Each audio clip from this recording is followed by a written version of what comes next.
wonderful Phyllis Woodfine. So Phyllis, thank you. It's always lovely to be in a room with you, whether that's a real room, a virtual room. Really grateful for you in my life. Would you like to introduce yourself for anybody who hasn't had the pleasure of meeting you yet? Okay, thanks, Sarah, and it's great to be here. Yeah, hi everybody. I'm Phyllis, Phyllis Woodfine, and I'm a coach supervisor, an ICF coach mentor, and a coach. So I actually do the coaching. I'm one of those people who really believes it's quite good to actually do the thing as well as supervise around it. I've been a supervisor for, I think it's coming up for 3 years. It might be just over 3 years now. I was doing it informally for a number of years before that, because my background is, as well as being a coach, I'm a practicing osteopath, and I've supported osteopaths with supervision, as well as I still run a practice. But supervision is one of the things I get really excited about, both doing it and having it, because I really believe that we need to have supervision for our coaching as well as for our supervision. So yeah, that's me. I could go on, I won't bother. There's so much to say, Phyllis, because every time I speak to you, like you've done something else, you're doing something else, because I know that passion for learning for you is huge, isn't it? Yeah. I think it's keeping the brain going, really. You know, am I ADHD? I don't know. Who cares? It's not for me. It doesn't matter for me. I know it does for some people, Yeah. and some of the people that I've supervised, as well as people that I've coached, do have ADHD. I think for me, it's been, I have, if we're to look at the textbook of some of the things that they would have, that's probably what I've got, why I'm constantly wanting to learn new things. But I do get to the end of it. I just think anything that I learn that's going to help others is worth doing. And so I tend to do that. 100%, Phyllis, and I always see that in you, that you are a consummate learner, but you're a learner with the intention of supporting other people, of being of service, and that's what I really respect about you. Oh, thank you. Yeah. I mean, I think it is, all of us, we have different reasons why we were plopped in this world. That feels a bit like mine. And I'm very, very grateful to have connected with you, and to be able to share the journey with you. So, we are going back now in time. I think we probably first came into each other's lives like maybe about 5 years ago. We were on a business retreat together, and then we came together, and I think it was over 4 years ago now, because this is our fourth year of International Coaching Week. We came together to do our coach supervision training, didn't we? Yeah. And we spent many hours together learning to supervise, and then practicing our supervision and supervising each other.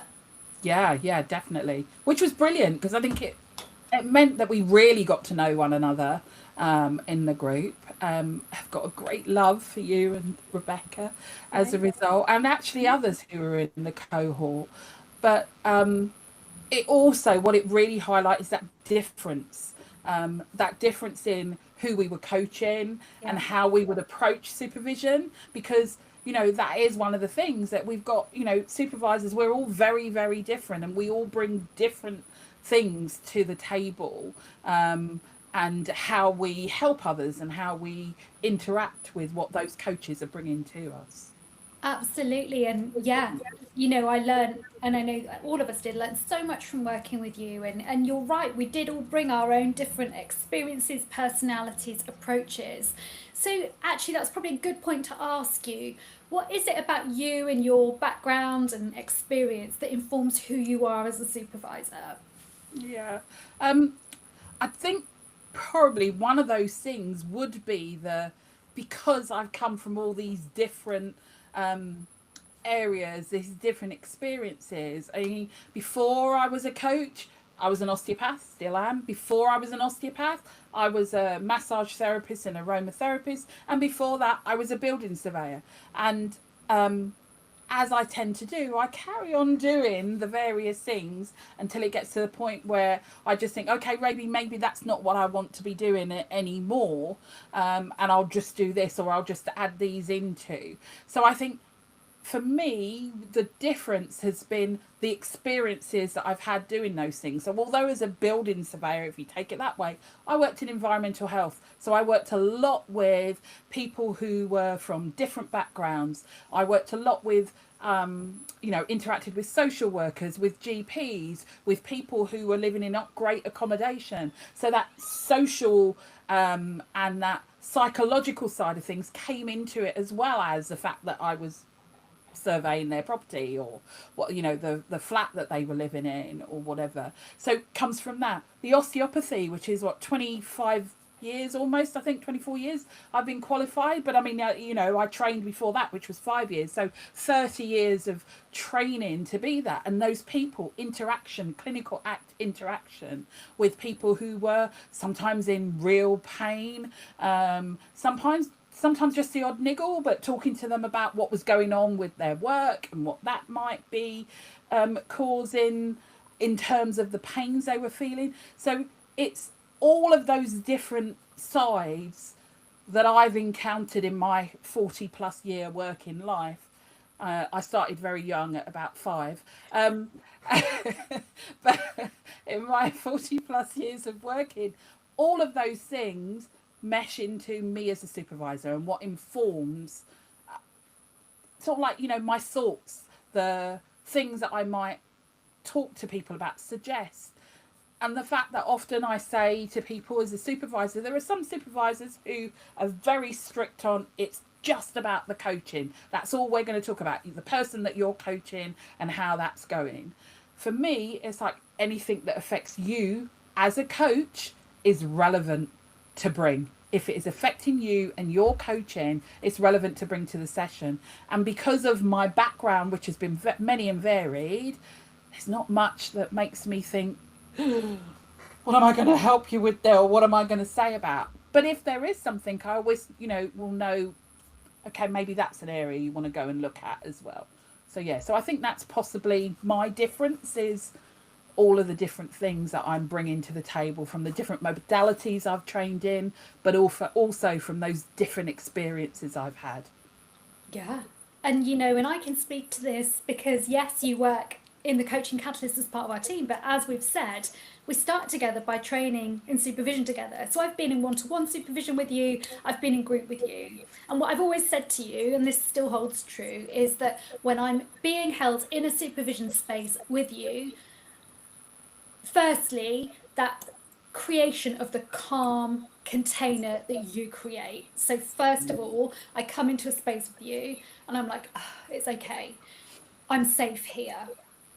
I know that whatever I bring to you as a supervisee, however embarrassing, however hidden I might want to keep it, however big those emotions might be, nothing I'm going to say is ever going to faze you. Because you've got it. Like, you've had a lot of life experience. You've worked with a lot of different people. And so there's nothing that you can't handle.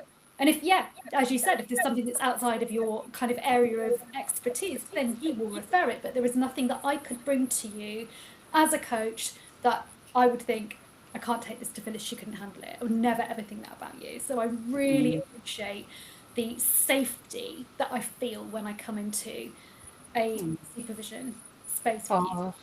Thanks, Sarah. And that really is what I want to create, because I said normally in my life I am that like that, but I want to create that calm space where people do feel as if they can be heard, they can bring what they need to bring, and they can be safe. And that really is, and I hope that is what I bring to my sessions, to that supervision space. And that's whether it's one-to-one or group, which I love group as well as the one-to-one. Tell me what you love about group. It's part of that community feeling, especially if you're working with a group, and you're doing like 6 sessions together or something like that you get that feeling of community and support from your fellow coaches, your fellow supervisees that are in there. I love that. I love the fact that it's not, it's never about me, it's always about the supervisee. But what's brilliant in a group, what I really love, is that everybody's experiences can come into the session. So if somebody presents something, and it's almost like, when you go to, you're on a course or you go to meet something, you say, is it okay if I ask a really stupid question? And they say to you, there's no such thing as a stupid question. It's exactly the same in when you're supervising people in the group situation, where they'll bring something and I'll say, I'm really, this is really awkward, or I'm really feeling about, and the likelihood is somebody else in the group has experienced something the same or similar.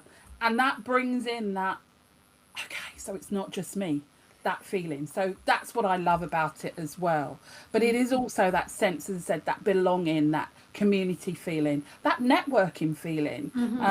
Because coaching can be a really, really lonely thing. Yeah. So, having that group situation is perfect. Absolutely. Love it. Completely agree with you.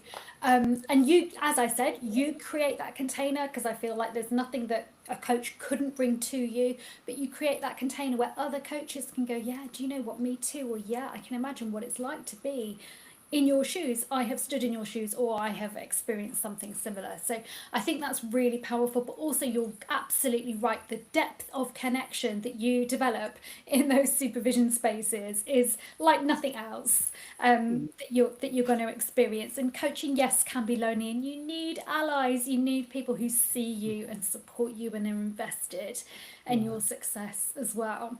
Yeah, totally.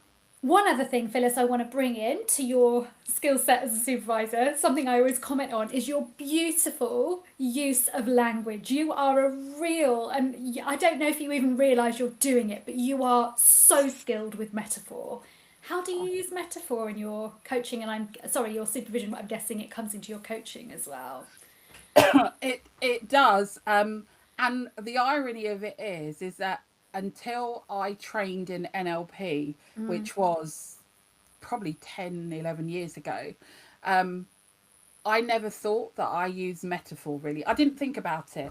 And it was really when I was having a session, I was creating a session, and the trainer sort of like said, gosh, you're great with metaphor. And I, really? Don't realise I'm even doing that. Right.